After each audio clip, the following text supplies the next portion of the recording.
Du coup, suite.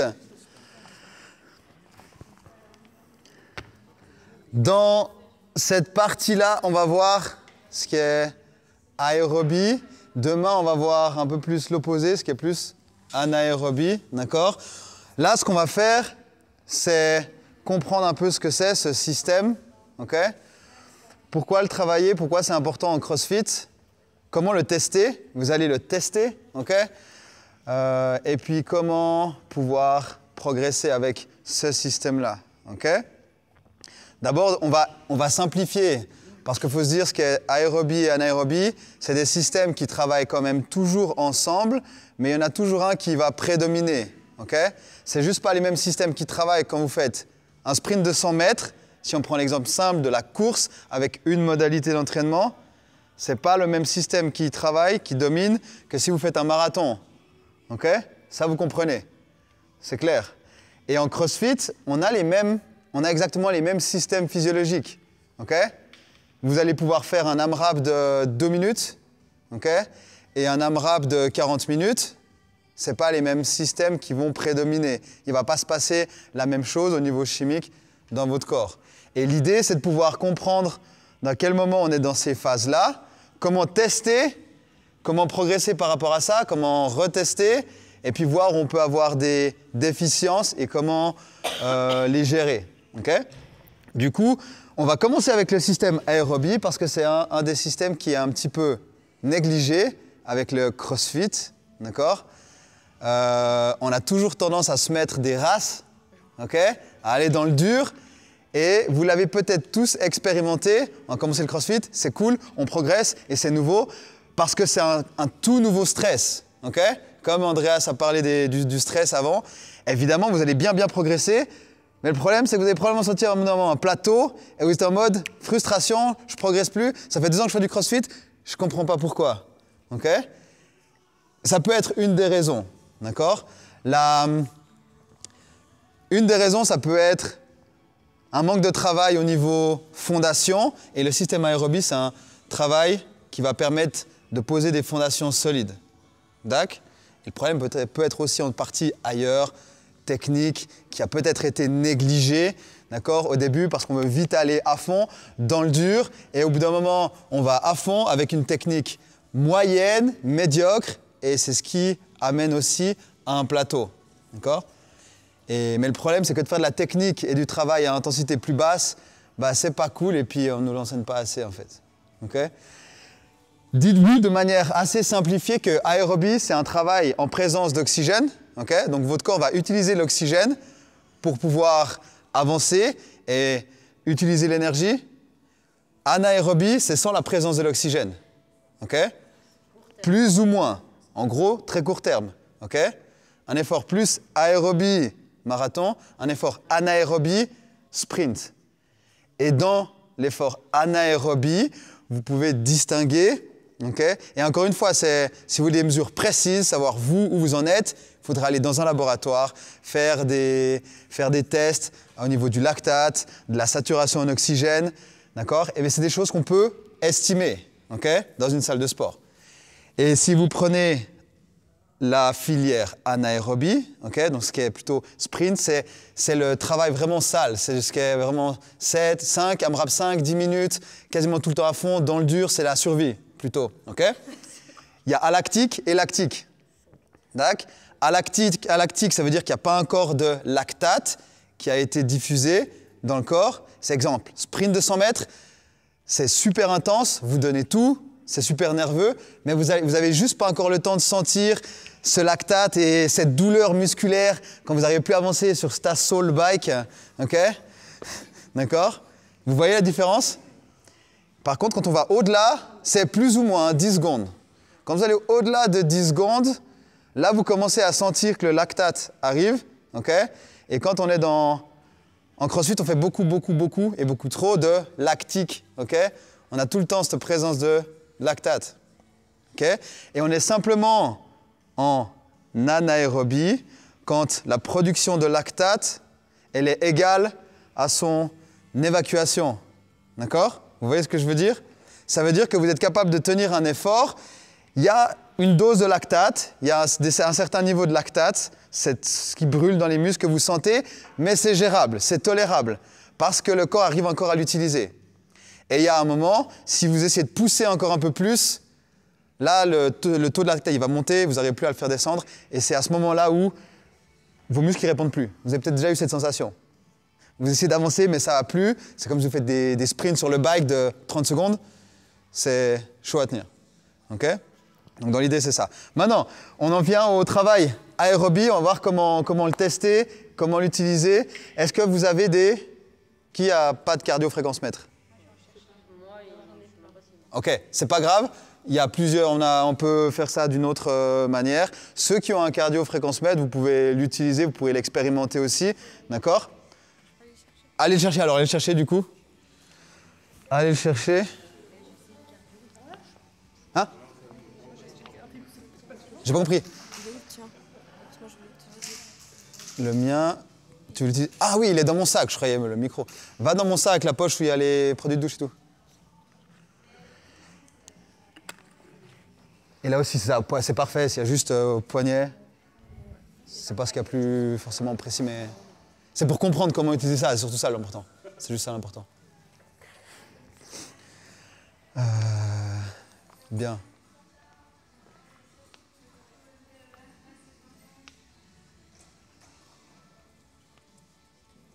Du coup, qui a pas ?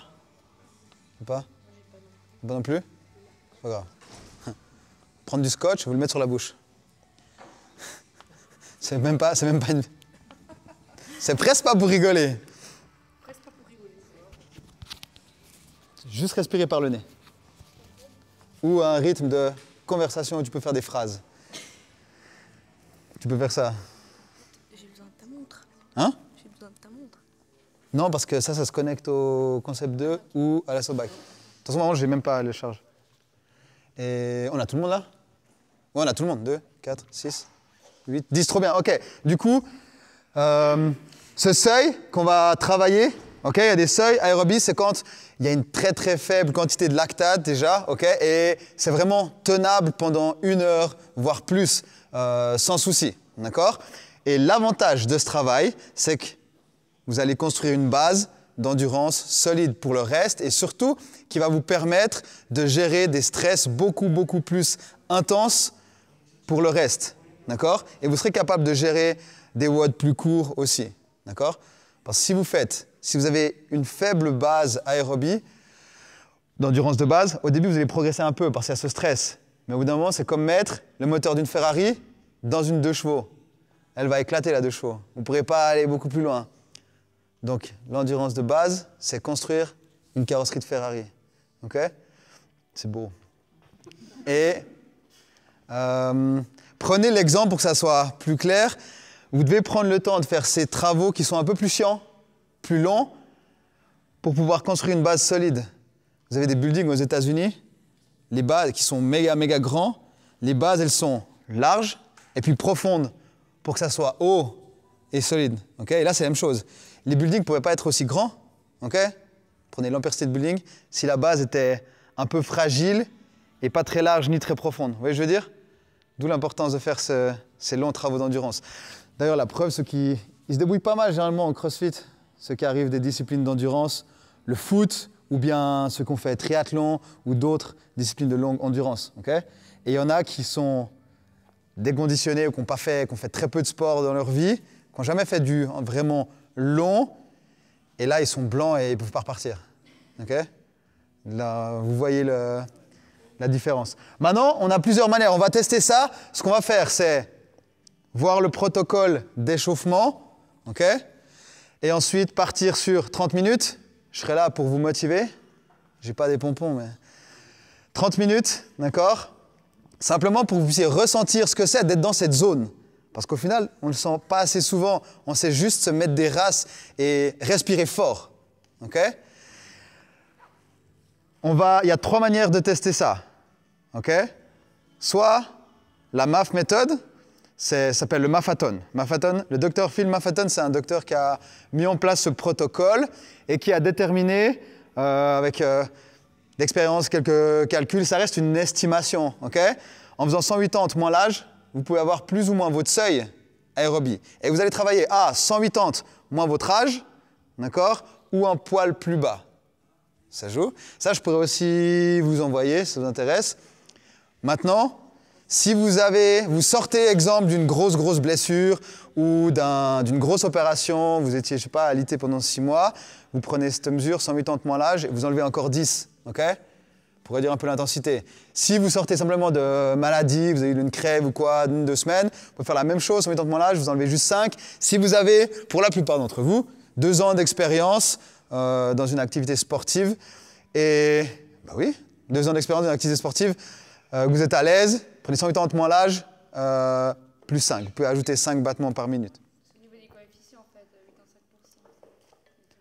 8,5%. Ouais, puis là, tu vas travailler jusqu'à... Les pourcentages, c'est aussi super estimatif. Mais là, tu peux regarder plutôt sur le c'est pour la nutrition, on a dit après. C'est pour la partie nutrition.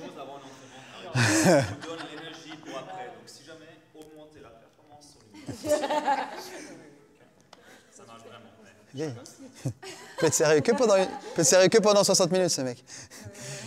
Et est-ce que vous avez des questions jusque-là? Non? Vous avez compris un peu l'importance de ce travail aussi? Exemple, je vous donne un exemple. Rich Froning, vous voyez qui c'est Rich Froning? Il a gagné plusieurs fois les Games. Quand il se rapproche d'une échéance, exemple, les Games, il rajoute un entraînement de zone 2, c'est une zone où vraiment c'est aérobie, c'est basse intensité, où c'est vraiment tenable 1 heure, 1 heure et demie dans la semaine, en plus de ce qu'ils font d'habitude. Et ils ajoutent ça, ok? Parce que comme je l'ai dit, ce travail d'aérobie, ça va vous permettre, même simplement pour la santé, ok? Pour votre santé, ça va vous permettre d'améliorer votre capacité respiratoire, le fonctionnement métabolique, tous les processus qui se passent à l'intérieur de votre corps, et la gestion de gros moments, de grosses phases de stress, d'endurer du stress beaucoup plus longtemps. Et les WOD qu'on fait, c'est un gros stress quand même physique pour le corps. Ok? Ce qu'on va faire, on va espacer un petit peu les bikes, on va les avancer sur une belle ligne. Hein. Il y en a 2, tous les bikes, et il y en a 2 qui vont utiliser le rameur. Ouais, on va tirer la table. Si tu as de la peine au bike, oh, ça change rien. Ouais, c'est bon. Tu veux que je participe ou ça va? Oh non, pas obligé. C'est comme tu veux. Si tu veux t'entraîner à midi, hein? Tu peux très bien. Hein? Mais à midi, je ne sais même pas quoi. Peut-être je fais quelques masses là, même pas, je prends envie, juste faire un bouger vite fait. Ok. Mon gars, il voulait faire le WOD d'hier, mais... Moi, ouais, je suis chaud. Soit à midi, soit ce soir. Soit après, vers 5 h. Je sais pas, en fait. J'aimerais bien me bouger une fois. On fait un truc comme ça, ouais.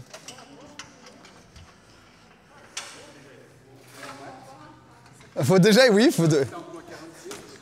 Et attends, t'es pas au bout de tes peines, hein. L'échauffement, c'est d'autres calculs, hein. Plus 5 si on a eu un entraînement, si on est entraîné avant. Là, franchement, honnêtement, vous devez être à 180 moins l'âge, donc à ou dessous. Vous pouvez avoir 10 battements de différence dessous, plus ou moins. Ou du coup, si vous êtes quand même la plupart expérimentés, vous pouvez avoir 5 au-dessus. D'accord? Ça marche? Ce qui va être... Là, on va voir comment s'échauffer. Ce qui va être important pour mesurer après, il faut que là, ce sera visible chez tout le monde. Ceux qui ont des concepts 2, il faudrait que ça soit visible. Vous devez voir les watts. Okay? C'est la puissance que vous développez et on va pouvoir se baser là-dessus, entre autres, pour pouvoir progresser aussi. Okay? D'une phase à l'autre.